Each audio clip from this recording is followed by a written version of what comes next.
Hey everyone, Kyle once again, and welcome back to the next review of the Yashahime series. Now reviewing episode 18 of Sesshomaru and Kirinmaru. I will say episode, solid job.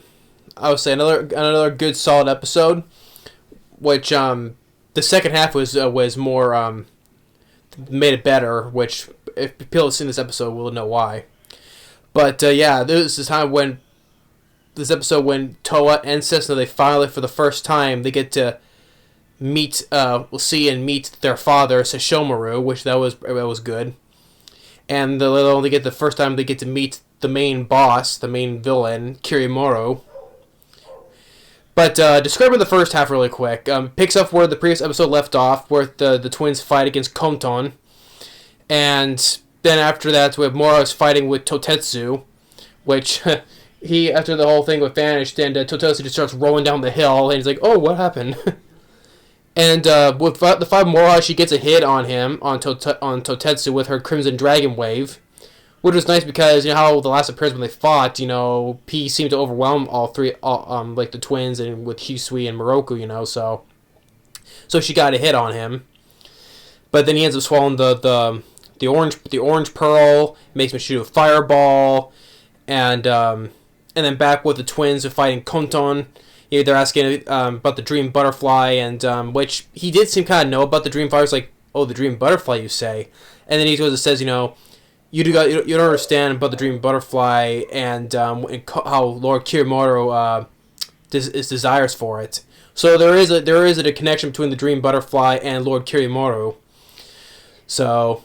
And then he sent Konton sends us like those two lions he had from before. They defeated these easily. Then he used the blue pearl, some of this blue ogre, which he also described that there was once a power that just should not exist in this world. But all the pearls are scattered, and originally those two ones, the gold and silver pearls, were created from Zero's tears. You know, the Zero, the other demon woman that was with Kirinmaru, we've seen with. And those were originally hers. They were her tears, and what leads to another that the blue orgo turns this white demon, and it sounded that this is one thing. Well, it was interesting though, but at the same time, though, I was disappointed how easily. Which I knew this is the episode that Konton would be taken out on, which I originally also thought the same for Totetsu, but later when Totetsu met with Lord Kirinmaru, he tells him to be gone, so Totetsu just ran away, so he's still alive out there. So, but with Konton, I said it was either both of them, but I know they said that Konton was going to be eliminated in this episode, like I said in my preview of the talks of the preview. But it was interesting that he got taken out by one of his own spells, because the whole thing attacks the wire, because he has his sword pointing at Toa, but then she dodges out of the way, and then the white ogre demon just bites his head off. But at the same time, I was disappointed, but because I like Konton, but how he was taken out so easily by that at the same time though. But I was like could he had a better defeat than that. Well, interesting at the same time, though, but because it was by one of his spells, but I thought his defeat could have been a bit different, and it was, like I said, with Kyuki, I felt like we built her up and then rushed, and then, well, they built this up because they want to have the later half, they want them to fight with Kirinmaru, if that was a thing, though. But I just felt with Koton's defeat, I thought it was disappointing.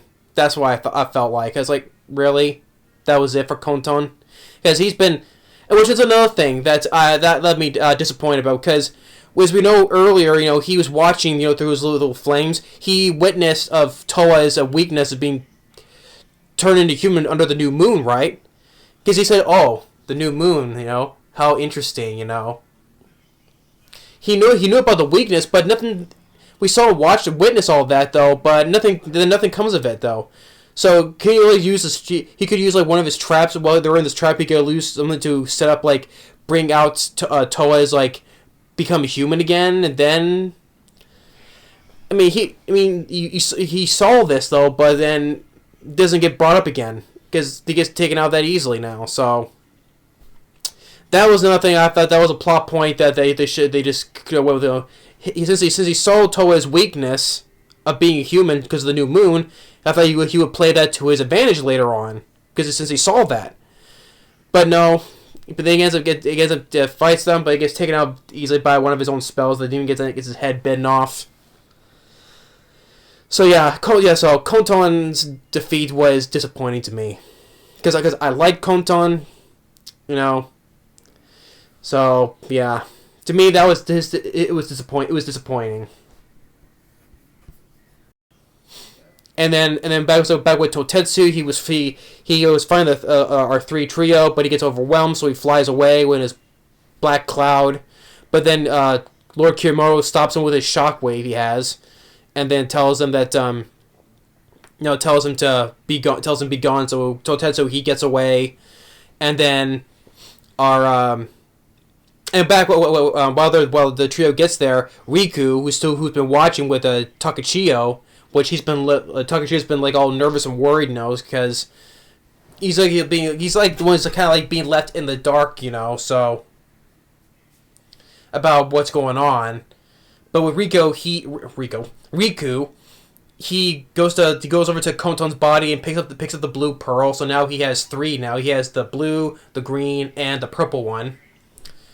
Which I know that's a thing that couldn't the girls got the blue pearl attaining from Konton before they left though. But you know their objective is not to collect the rainbow pearls for themselves. So yeah, but as they just left it there with the, which they don't know of Riku's intentions yet though. So yeah, but now Riku he has a blue pearl now, so he has 3, and now with our trio they finally get to meet the main boss, Lord Kirinmaru.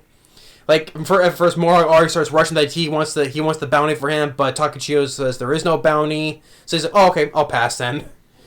And then I like the line where Lord Kirinmaru says, "You want my head? Go ahead and try." You know, typical villain. You know, it's like, oh, you want to come get me? Go ahead and try, basically. So showing a little bit of cockiness from him. It's like, go ahead and try. So like Mora, it shows that Lord Kirinmaru is much more stronger and it's faster than our 3 leads. Like with Mora, she used her Crimson Dragon Wave. Just Kirinmaru just bounces off like it's takes it like it's nothing. And like even afterwards when Mora uses her Rouge to become Beniyasha. Yes, you become a little bit stronger though, but then you have become a little bit stronger. But since she only lasted for a minute in her demon form, she passed out and he says, "Oh, you don't even." And he goes and says, "Oh, you can't even maintain that form." He's just laughing, you know. So then Toa and Sesshomaru they fight him, and you get some decent fights where where especially with Sesshomaru she gets beaten up when Kirinmaru gets some slashes on her. She beats her, and then Toa she actually gets a hit on Kirinmaru. He's like, oh, you know, and he's like it's expected from his granddaughter, means Toga their grandfather. But then you see he fires some more shockwaves, and he uses this purple beam he uses, and Toa like absorbs it. But then you see they try to absorb his demon power, but he doesn't have any. He says that his demon energy is different from theirs, so that's why they can't sense it. So, but they get beaten down, and then until the Batsaika comes down and Sesshomaru shows up, which that was a turn for fans like, oh yay, you know, and they finally get to meet their father for the first time, and Jokin is there, and yeah, I can see Jokin there, and Kirinmaru's like, oh, since you're here to protect your daughters, and Jokin says, Lord Sesshomaru doesn't do that at personal matters, and of course, typical Lord Sesshomaru tells the Jokin, he's like, silence, Jokin. Of course, that's a typical thing he says to him, like in the previous show. It's like, silence, Jokin. And then we get a pretty decent fight with Sesshomaru fights Lord Kirinmaru. Like every time when they fight with each other, like Kirinmaru sends like to the ground, causes like this small fissure, or when they fight again, they cause like this big tsunami and then lightning. It's like every time when they collide with each other, it's like all this natural disaster starts happening. Shows how powerful these two are. Like they collide, they create this tidal wave, and then the lightning. And then Toho and Sesshomaru they get knocked out, and of course Kirinmaru he told the twins earlier, like he tells them about the prophecy of him being defeated by a half demon, but since they're not as all three are not as strong as what he thinks they're not appeared to be, he thinks they're not the ones destined to defeat him. Even he tells Sesshomaru, since he's saying that since they're strong enough, maybe not the ones the prophecy says, he's gonna let them go. So, but he still says Sesshomaru, I'll have you still work for what I desire you to do. So basically, he basically says you're still working for me, basically. So, and then so he leaves, and then Sesshomaru comes back down, and Jokin is telling them he says they're leaving, and then Jokin tells him that should we not leave them the way they are, lying down like that? And Sesshomaru gives him that look and says, Jokin, do not say it. Do not say that, or whatever he says. Yeah, he says, do not say it. So maybe he's doing that, maybe a little bit of guilt, or maybe there's something else that he doesn't want them to know about. So then he leaves, and Jokin leaves with him, and then they wake up, and then Takechiho says, oh, Lord Sesshomaru defend them off, and it's like, Mura's like, what, your dad? And so, yeah. And then later in the night, I heard that we see Riku, who's been sitting from afar. He has that pissed look on him. He's like, I'm the one who should obtain like the rainbow pearls, no one else. And it shows he has the 3 pearls he has right now. So, yeah, he has that pissed look in his eyes, that face he has. Like, I'm the one who should obtain the rainbow pearls, no one else.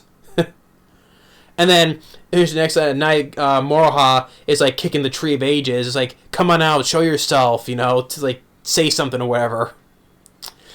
And then Toa is wondering, like, she called him Sesshomaru, not like, I wonder how Sesshomaru is. What is he doing? What is he going to do? So I like how she called him Sesshomaru, not saying father. So because they never knew she never knew him. So I like that she still called him Sesshomaru, not by saying father, because they're distant, because they don't know each other basically still. And after that, we see another shot of Rin inside the Tree of Ages, still in stasis mode, still in her slumber.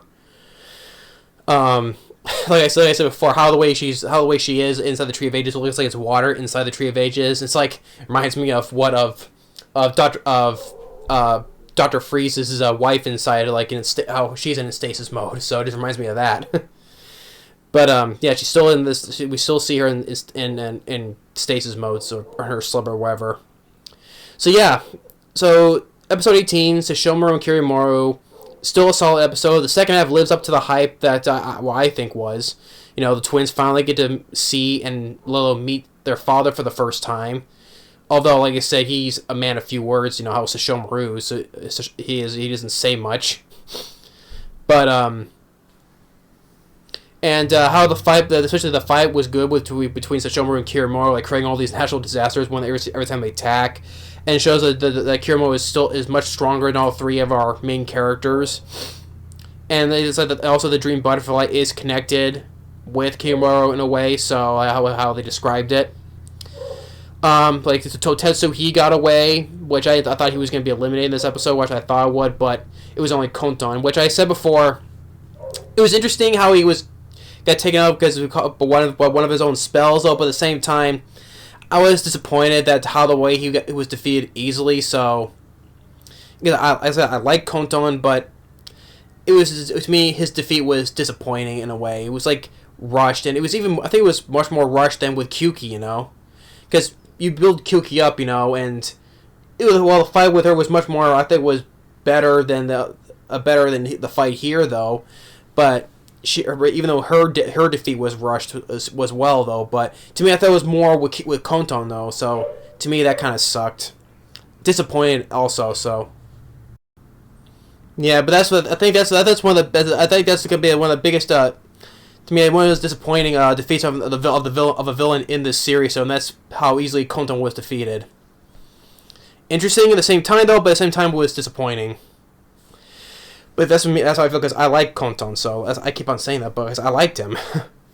You know how his character was sometimes in the series. You know, him being very shady and like how he did with those rats. Like he couldn't have killed them, but he'd be if he wanted to, but he felt like it. You know how he did with Moroha's mentor. You know, so he seemed like he was a very shady villain. I liked him, and this is how he was taken out. He was disappointing. So, but yeah, but the second half was worth it. You know, it kind of like made up for that. So yeah, there were the fight between Lord Kirinmaru and then which Sesshomaru and Kirinmaru fighting, and like I said, what the twins seeing their father for the first time was nice. So I wonder how it's gonna play out afterwards. So I think I'll talk about the preview in the next video, which will first I have another movie review I'll be uploading after this. So, but I'll get to the preview shortly afterwards, maybe before, maybe after, I don't know. But yeah. So the episode 18 of Sesshomaru and Kirinmaru, solid enough job, except for that problem with what happened with Konton. Like I said, disappointing. But the second half of it made up for that. So yeah, whatever I said about the Dream Butterfly and with Riku and everyone else in this episode, Totetsu as well. So he got away. So yeah, hopefully we'll see him next time, sometime later. Not the next episode though, but afterwards. But anyway. Thanks for watching and stay tuned for the next movie review and other videos. Later.